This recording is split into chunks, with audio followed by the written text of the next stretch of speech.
Hey everyone, what's up and welcome to another video. In today's video, we're going to be doing something a little different. We all know the popular and strongest compositions, whether it be from playing the game, watching streams, looking at guides, or even paying attention to our very own tier lists here at SkillCapped. But what about those compositions that we don't see too often? Well, in today's video, we're going to be spotlighting some and taking a look at what makes them work along with their strengths and weaknesses. The first composition we're going to be taking a look at is Ret Paladin, Destro Warlock, Resto Shaman. Most Ret Paladins team up with warriors to play a more cleave style of gameplay, but this niche composition has been having a lot of success on the European ladder. Ret brings utility that both Resto Shaman and Destro heavily benefit from, with Shamans gaining the permanent wisdom to solve mana issues along with Blessing of Sanctuary to help keep them further out of CC. Blessing of Protection is also huge for Destro Warlocks, who are most likely going to be the target in this composition, allowing them to have some extra wiggle room defensively and even giving them the opportunity to freely cast. Defensively, this composition is solid, but so is its offense. Ret Paladin's biggest weakness is usually with maintaining uptime in some of their more popular compositions, but in this comp, players don't have the opportunity to run around in the open and kite you. If they do, they're just going to be tanking bolts. So it forces you to have to play around the pillar to counter the Destro Warlock, and when you do that, the Ret can have free reign, cleaving and having all the uptime in the world. This composition also has some of the strongest offensive cooldowns in the game. We all know the power of Warlock's Dark Soul paired up with their Infernal. Well, imagine that combined with a Ret also having wings popped. Not only does Ret Destro have very high sustained damage throughout a game, they're capable of extremely potent setups with a Hammer of Justice into Coil and any other small CCs like Cap Totem or even Infernal Stun thrown in. The reason we think this comp remains to be so heavily underrepresented despite its obvious strengths is just how Ret as a class is just lacking representation to begin with. Not to mention, it's fair to say convincing a Destro Warlock to play with this over their 10 other strong compositions is going to be a challenge in itself. Our next composition is also focused around Ret Paladin and takes two of the more niche and lesser represented specs and makes a very strong comp. Who said two wrongs doesn't make a right. Ret Sub Disc or H-Pala is something that's often seen at the highest levels of play on the European ladder. This composition is one that looks extremely fun to play, and as somebody who has faced it multiple times, I can testify to just how strong this really is. How this unique comp works is by looking to almost cheese players and put them in an impossible situation.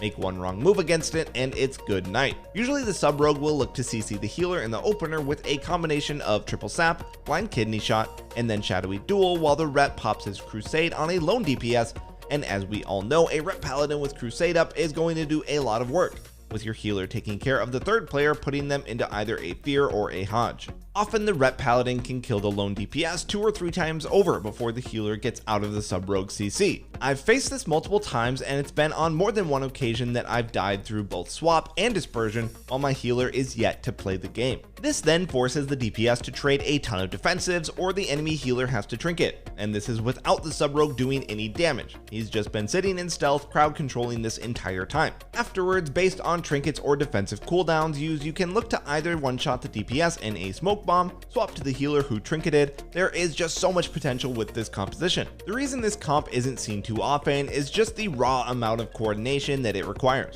Not to mention the scarcity of both Ret Paladins and also sub rogues. Not really a comp that you can just pick up and play from Group Finder, for instance, but nonetheless a very strong niche composition. The next niche composition to touch on is going to be Shatterplay. While this comp is no stranger to the limelight being insanely strong in previous expansions, since recent times though, Shatterplay hasn't really found its footing. Thanks to the addition of Corruption though, especially Ineffable Truth for Holy Paladins, this comp has started to gain more traction, especially on the North American ladder. Shatterplay has some of, if not the highest crowd control in the game, having stun, fear, polymorph, and even silence. Combine all that CC with the burst of a Fire Mage and you can see why this composition is starting to see more play. This comp also allows Holy Paladins to make the most out of full Ineffable Truth.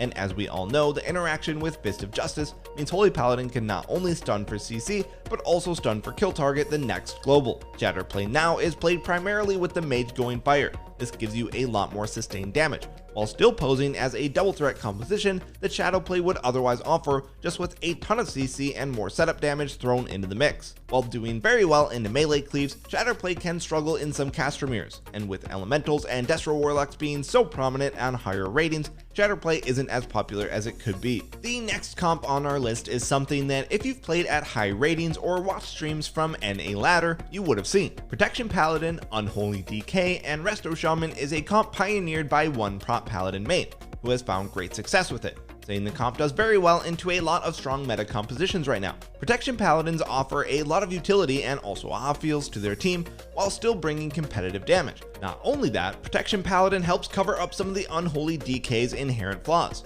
Unholy tends to struggle with both surviving and also maintaining uptime onto slippery targets, while Protection Paladin not only has freedom for them, but also a way to consistently remove slows in an AoE radius, with their consecration coming from the Hallowed Ground PvP talent, with Protection further bringing some more lockdown from their Shield of Virtue silence, paired up with the 50 different ways a DK can stop your cast, and also with a Shaman in the mix, means if this composition doesn't want you to cast, then you're probably not going to.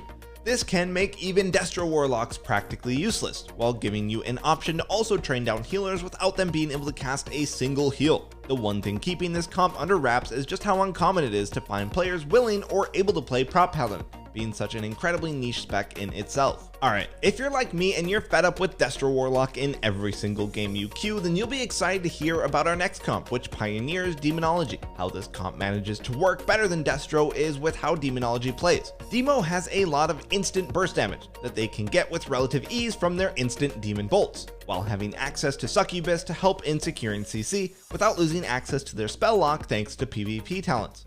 So we have more reliant instant burst damage, easier to secure CC, paired up with a survival hunter bringing Mortal Strike and even more CC on a different DR, means this composition takes a heavy CC and setup based approach to games, something that you don't see from a plethora of destruction warlocks out there. Demonology has struggled with its lack of defense. Not having the mastery of a Destro Warlock or even Demon Armor means that they can often be easy targets. Well, thanks to the high obtainable amounts of versatility with targetable corruption you can now achieve, Demo is starting to make a comeback, especially thanks to the nerfs to Reaping Flames no longer being abused on their low health wild imps. The problem with this composition though is just why play Demo when you could be playing Destro?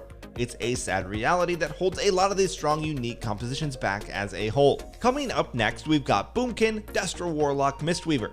This composition is rarely seen but has made appearances at high ratings on both the NA and EU ladders alike, offering a high damage composition that can play multiple different styles, purely maximizing damage, allowing Boomkins to run with full gushing thanks to the pressure applied by a Destro Warlock. This can result in both damage dealers doing a passive 30k plus DPS each, with hard-hitting Chaos Bolts and Star Surges coming in to help close out games. As with most Destro comps, you're almost forced to shut them down to prevent the consistent rain of Chaos Bolts. Well, balanced Druids when left free can have some huge impact on a game, rotating Cyclones. Boomkin Destruction Mistweaver also brings some very high CC if they can utilize Root Beam, combining Root Beam with Cyclones or Fears and then following up with Leg Sweep, Coil, or Paralyze. This is just all around an extremely strong composition that we don't see too much of.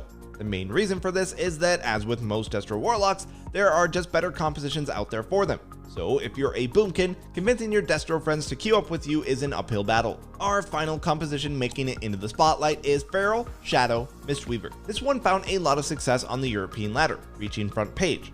How this comp works is the same as most melee Shadow Priest comps. Your melee brings a ton of consistent pressure while you throw some instant CC at the healer. While you are lacking a Mortal Strike, Feral Mistweaver brings the reduced health from Ferocious Wounds. Feral also brings a considerable amount of stuns from Maim and their Bash, which can be rotated with your Monk's Leg Sweep to further keep enemy healers locked down in your potential instant CC chains. Also, with Shadow Priest soaking up a lot of pressure, it allows the Feral to play more calculated, opening up a lot of room to rotate Cyclones as a further extension to keep your CC, or as a way to keep targets low or even relieve pressure. Thorns can also provide a ton of added pressure, as putting them up on the Shadow Priest and kiting as a Feral will give the enemy no good targets. This is just a very well-rounded melee caster healer CC comp that does extremely well on the ladder. Alright everyone, that's going to be it for some of the top niche comps that we're seeing impact the ladder as of late. And remember, just because something isn't popular or considered meta, it doesn't mean that it can't perform well. Thanks for watching, and we'll see you next time.